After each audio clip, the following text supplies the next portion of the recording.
T'es sûr que ça va aller? Tu veux pas qu'on appelle quelqu'un quand même?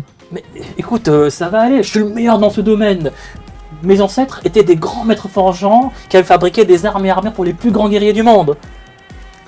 Tu connais Thor? C'est moi qui lui ai appris à manier le marteau. Tiens d'ailleurs, je vais faire les yeux fermés.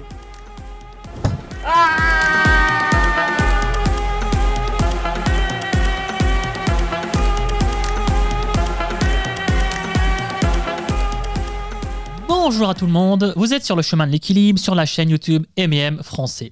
Aujourd'hui, nous allons parler d'humilité. Une des qualités que doit avoir la meilleure créature du Tout-Puissant, c'est-à-dire l'humain.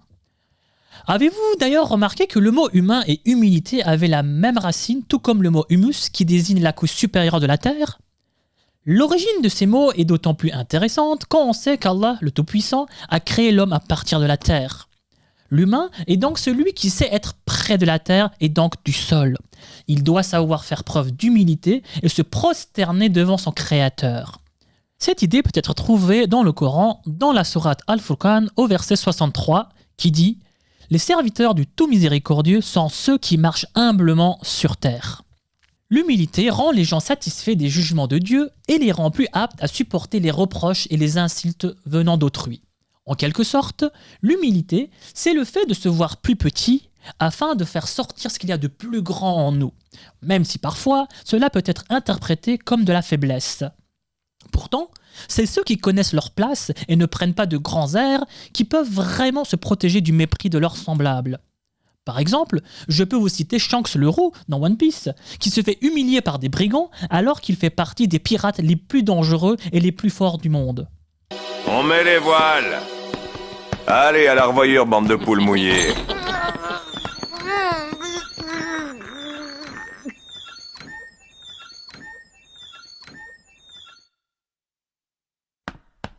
Oh, ça va, capitaine? Vous n'êtes pas blessé? Ne t'inquiète pas, je suis en un seul morceau, c'est bon.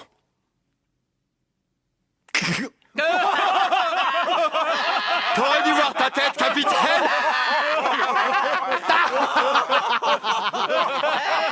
Pourquoi vous riez tous? C'est pas drôle! Ce minable vous a humilié, vous vous êtes pas battu et pas un seul de vous n'a essayé de lui tenir tête! C'est pas parce que les adversaires sont costauds qu'il faut pas se battre! Et vous prendre une méchante raclée, ça vous fait rire comme des baleines? Bande de lâches! Vous êtes pas des pirates! Je comprends que tu te sentes révolté, mon petit gars. Mais je ne vais pas perdre mon sang-froid parce qu'un imbécile d'égocentrique m'a renversé un peu de rhum sur la tête. J'en ai ras-le-bol! Lisez One Piece, c'est vraiment bien. L'humilité est un signe de vertu et de maturité, alors que le fait d'être hautain et suffisant indique un esprit imparfait et vil. N'oublions pas que le shaitan a été chassé du royaume de Dieu, car à cause de son orgueil, il n'a pas su faire preuve d'humilité. On peut donc conclure que l'orgueil peut nous faire fermer les portes du paradis, et au contraire, l'humilité est une vertu qui nous permet d'y accéder. Les êtres humains les plus parfaits sont ceux qui sont à l'aise et bons en compagnie d'autrui. Si on se montre trop fier pour se joindre aux autres, et surtout, si on passe notre vie à vouloir les surpasser par arrogance, on devient une personne limitée qui s'acquiert une triste réputation. Un peu à la manière de Vegeta dans Dragon Ball Z. N'est-ce pas, Vegeta? Qu'as-tu à nous dire sur ce sujet? J'ai cru au début que cela venait de ta famille, que ton instinct de protection envers eux te poussait à dépasser tes propres limites. Et c'était une des raisons, j'imagine. Je t'ai vu faire ta tête d'imbécile assez souvent pour savoir combien tu tiens à eux. Mais au fil des années, j'ai compris qu'il y avait autre chose. J'avais de mon côté aussi fondé une famille, et ce n'était toujours pas la réponse que j'attendais. Cela venait de ta conception d'un combat. Moi, je me battais par pur plaisir et n'épargnais personne. Je tuais pour dominer et pour satisfaire mon insatiable fierté. Toi, au contraire, tu ne te battais jamais pour tuer, ni même simplement pour gagner. Tu le faisais pour tester tes limites et pour devenir aussi fort que tu le pouvais. Tu faisais preuve de clémence envers tout le monde, même envers tes pires ennemis, même envers moi. Comment un Saiyan pouvait-il être si fort et si bon envers les autres? Ça me mettait en rage, rien que d'y penser. Peut-être que c'est cette même colère qui m'a empêché de voir la vérité toutes ces années. Mais je la vois maintenant. Je me battais pour surpasser les autres. Toi, tu te bats pour te surpasser toi-même. Tiens bon, Kakarot. Tu es le plus grand des guerriers. Eh oui, ceux qui ne recherchent ni ne revendiquent un grand prestige dans leur communauté atteignent tôt ou tard des rangs élevés et sont honorés. A l'inverse, ceux qui ont un complexe de supériorité sont délaissés par leur communauté et finissent par y devenir des étrangers. Un signe de l'humilité est que l'on ne change pas après avoir obtenu un statut élevé, une grande fortune, une grande connaissance ou une notoriété importante. Et dans le cas des héros, un grand pouvoir. Au contraire, cela rend la personne encore meilleure qu'il ne l'était. Vous connaissez sûrement Tony Stark, alias Iron Man. À la base, ce personnage est une personne orgueilleuse, fière de son intelligence et de ses inventions. Ce n'est seulement quand il se fait enlever par des terroristes qu'il prend conscience de sa faiblesse, de sa fragilité et donc de son humanité. En s'échappant, il décide de mettre son intelligence et ses inventions au service de l'humanité et devient le sauveur des hommes qu'on connaît.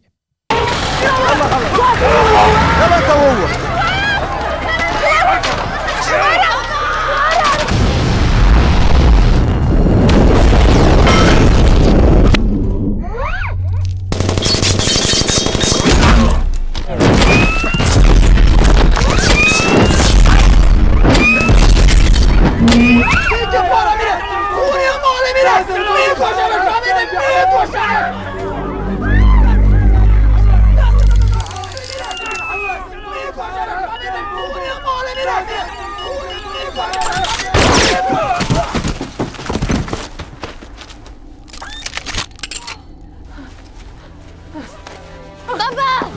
Papa!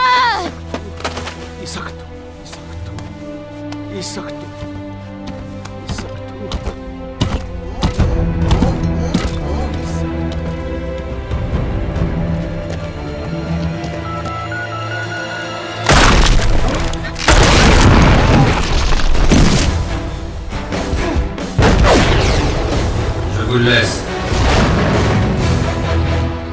Regardez Iron Man, c'est vraiment bien. Surtout le 1. Celui qui est humble peut reconnaître sa faiblesse et ainsi progresser et devenir encore meilleur, alors que ceux qui sont emplis de vanité et d'orgueil se limitent eux-mêmes en pensant qu'ils sont déjà parfaits. L'évolution de ces personnes est stoppée, ils ne peuvent plus rien apprendre et donc progresser. Prenez comme par exemple Goku. Il ne pense jamais être le plus fort, il cherche sans cesse à se perfectionner et je mets au défi de trouver un seul instant où vous voyez Goku dire « je suis le plus fort ». L'absence d'humilité, se croire parfait ou même à niveau, peut entraîner de lourdes conséquences, car cela nous empêche de mesurer de manière juste les épreuves qui jalonnent notre vie. À ce moment, nous manquons de prudence et la très haute estime qu'on a de soi-même nous fait commettre des erreurs et nous fait connaître l'échec. Vegeta sous-estime Goku et ses amis, il se fait démolir. Il se croit supérieur à Zaban, le bras droit de Freezer, il se fait démolir. Contre Freezer, justement, il pense être devenu plus fort, il se fait démolir. Il est beaucoup trop confiant contre le Cyborg C18, il se fait démolir. Il se croit au-dessus de Cell et lui permet même d'avoir son corps parfait, idiot va. Résultat, il se fait démolir. Contre Boo, bon, là, quasiment tout le monde se fait démolir par Boo, mais lorsqu'il se bat contre lui, afin de laisser à Goku le temps d'accumuler de l'énergie, sa phrase « c'est contre ça que se battait Kakarot » montre qu'il sous-estimait son adversaire. Et à la fin, qu'est-ce qu'il se passe? Eh oui, il se fait démolir. Mais lisez Dragon Ball Z, c'est trop bien. Dans la vie, le musulman ne doit pas se croire supérieur aux autres, ni se vanter de ses capacités, car la suffisance démontre un manque de raisonnement et de maturité. En effet, ceux qui sont plus réfléchis et spirituellement plus mûrs ont conscience que les talents qu'ils possèdent proviennent d'Allah, le Très-Puissant. Ils doivent alors se dévouer à lui avec une humble gratitude afin de le remercier. Merci à vous, j'espère que cette vidéo vous a plu. Comme d'habitude, likez, partagez et surtout donnez-nous en commentaire vos avis et vos impressions. C'est vraiment très important pour moi et je vous assure, je lis tout. Eh, tu m'aides à accrocher le tableau? Je pense qu'on devrait demander l'aide d'une personne qui a plus d'expérience dans ce domaine. Avec l'aide d'Allah, Inch'Allah, ma blessure va se guérir rapidement. Que la lumière divine vous garde dans le chemin de l'équilibre. Ciao.